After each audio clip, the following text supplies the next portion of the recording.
There are quite a few interesting cars that are coming in 2019.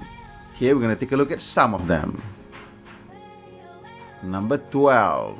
Roadhua SUV. This will see Roadhua's return to the SUV market, something that is not surprising since it is the fastest growing segment of the automotive industry. The brand was last represented in the segment in the early 2000s with the Nautica, which were basically rebadged Daihatsu Terios, Toyota Rush. The fully imported SUV demanded a premium price of nearly 100,000 ringgit then, and this made it the slowest selling Roadhua ever.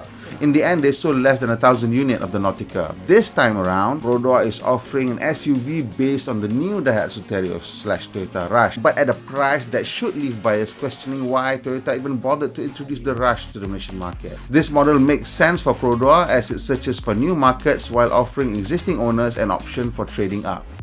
Number 11. Although it was launched in late 2018, the Proton X70 will only hit our shores in full force in 2019, and it is one of the most anticipated new model in Malaysia next year. It is being positioned as an affordable premium compact SUV, taking on the Honda CR-V, Nissan X-Trail and Mazda 5. In order to give credibility to the premium marketing position, the X70 comes with panoramic roof, voice command, advanced driver assist system, 6 airbags, and there's even Nappa leather interior. Priced between 99 and 124,000 ringgit, it is more expensive than any Proton ever sold. The X70 comes with a 1.8-litre turbo engine and 6-speed transmission. Number 10. Mitsubishi Triton. Long considered as the stylish option in the Malaysian pickup truck market, the Triton is getting a dramatic makeover. The Triton made its Malaysian debut at the 2018 Kuala Lumpur International Motor Show in November. The dramatic and sharp-edged styling makes it stand out in the pickup truck segment, but the Malaysian market has seen several high-specification variants launch, and the Triton cannot be expected to rely on good looks alone. We expect the Triton to be launched in the first half of 2019. Number 9. The Hyundai i30 has won many friends in the European market, while the high-performance i30N sports variant has some testers naming as the Golf GTI killer. Hyundai Sime Darby, the official importer of the brand into Malaysia, recently showed off the i30 at the Kuala Lumpur International Motor Show. Although they didn't commit to any launch dates, the company did say that the model was being displayed to gauge market interest. There is a chance that the i30 may make it into the Malaysian market if they can get the pricing right. That said, the C-segment sedan and hatchback market is shrinking thanks to the rapid growth of the SUV market, and this may take the i30 out of our reach, as sales volume may be too small to be worthwhile for the importers to bring it in. Number 8. BMW X7. Bigger and more luxurious than any BMWs before, the X7 is supposed to steal buyers from the likes of Range Rover. That's a really difficult task. To convince buyers away from the aristocratic British brand that regularly transports the House of Windsor, the German brand has thrown everything they can think of at their biggest SUV. Well, except maybe understated elegance, that is. The X7 is home to the biggest and most shiny kidney grille ever seen on a moving mountain. So big and 2D, most drivers would be startled by the mere sight of it moving aside and giving the X7 driver what they've always sought after: respect of their underlings. Opting for the most powerful X-Drive 40i turbocharged inline 6-cylinder petrol engine or the M50D M Performance Turbo Diesel will give this juggernaut junior supercar performance. Sprint to 100 km per hour is completed in either 6.1 or 5.4 seconds. Impressive for a small mountain. Number 7. Peugeot 508 Fastback. In the past few years, Peugeot has been coming out with really good-looking vehicles. Well, first I have to confess that I am a Peugeot fan, so there. The 3008 SUV is particularly good-looking. The latest version of the 508, called the 508 Fastback, is a genuinely gorgeous executive sedan. Peugeot has given the 508 a sloping coupe roofline and slippery fastback, giving it one of the sportiest silhouettes in the segment. The face has hints of the E-Legend concept, which is considered one of the most beautiful concept cars of 2018. The iCockpit cabin now looks even more coherent and beautiful. The combination of small steering, beautifully finished center console, and speedometer that sits far away from the driver creates a driving environment that is both elegant and exciting. Number 6. Hyundai Kona. Here is yet another compact SUV. This time it's a B-segment machine from Hyundai. Interestingly styled like a colorful and flashy fashion accessory rather than a car, the Kona's styling has split opinion, and that for me is always a good thing. But you do find yourself in either one camp or the other. We love the styling of the Kona. The packaging seems pretty decent as well, with the rear cabin offering fair amount of space for adults, even fairly tall ones, and the boot space is decent for a vehicle of this size. We think Hyundai Derby is thinking of bringing in something that would not hurt our wallets too much, so expect the 1-litre turbo to come first. If demand is good, maybe we'll get the more fun 1.6-litre turbo. We are kind of banking on the price to be below 100,000 ringgit, and I think so is Derby.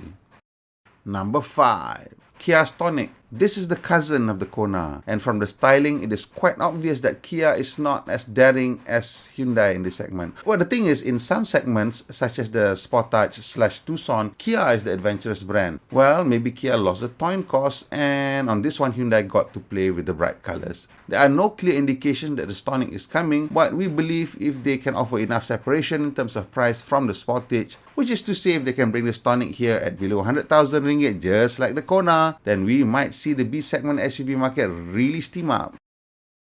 Number 4.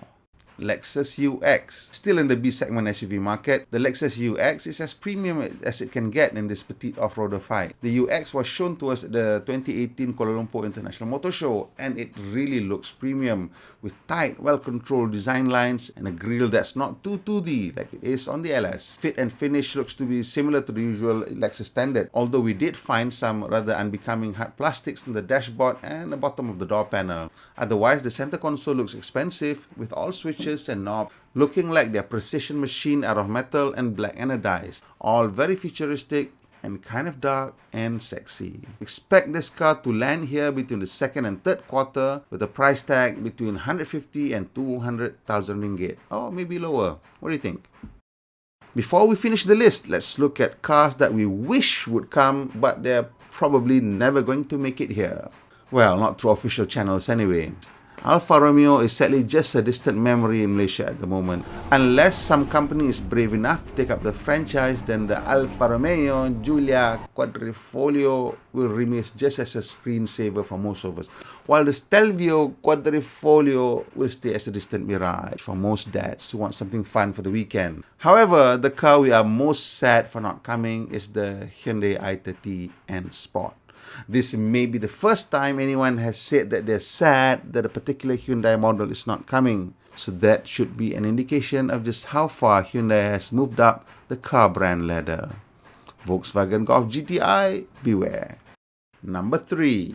Toyota RAV4. This popular compact SUV now looks fantastic thanks to Toyota's more dramatic styling vocabulary. Expect to see Toyota's new dynamic force high-efficiency engine in the new RAV4. Like competing models from Honda, Nissan and Mazda, this SUV has grown in size and now offers a more spacious cabin as well as larger load carrying space. Globally, Toyota is offering 4 different versions of the RAV4: the Standard, XSE, Limited and Adventure. Although the RAV4 has been available in Malaysia as grey import since it was first introduced in the mid-1990s, Toyota has not said if the popular SUV will finally come to Malaysia through official distribution channels. However, given the relentless growth of the family SUV market, it would be strange for them to remain unrepresented. News has it, the brand is planning for a Southeast Asia regional campaign for the new RAV4, and that is giving us hope that the model may finally land in Malaysia through official channels. Number 2. The completely redesigned G20 BMW 3 Series is the car that many of us are waiting for. The 7th generation 3 Series features sharper styling, larger body, but it's 55 kilos lighter, and its body shell is 50% more rigid than the F30 that it replaces. The new car is maintaining the tradition of offering 50-50 front-to-rear weight distribution for balanced handling. BMW is offering 2 petrol and 3 diesel engines at launch. Globally, the cars will come with a choice of 8-speed automatic or 6-speed manual transmission. Expect the cars to arrive in Malaysia sometimes in the second or third quarter of 2019. Expect also the usual 5 to 10% price hike. Number 1.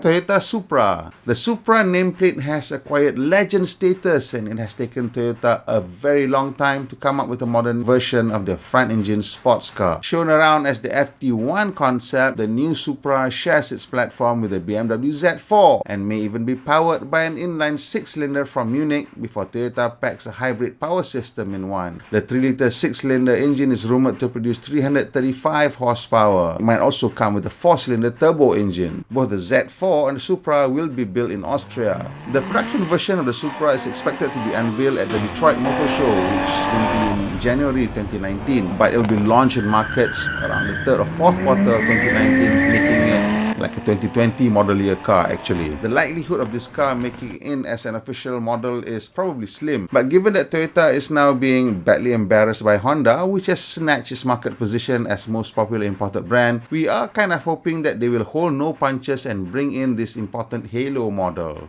Okay, that's our choice, our 12 cars for every month of the year next year. Do you agree with it? Well, it's okay if you don't agree. Just leave your comments below. If you've enjoyed the video, please like and share with your friends, and subscribe, and please press the bell button so you'll get notifications every time we upload the video. And we upload videos almost every day of the week.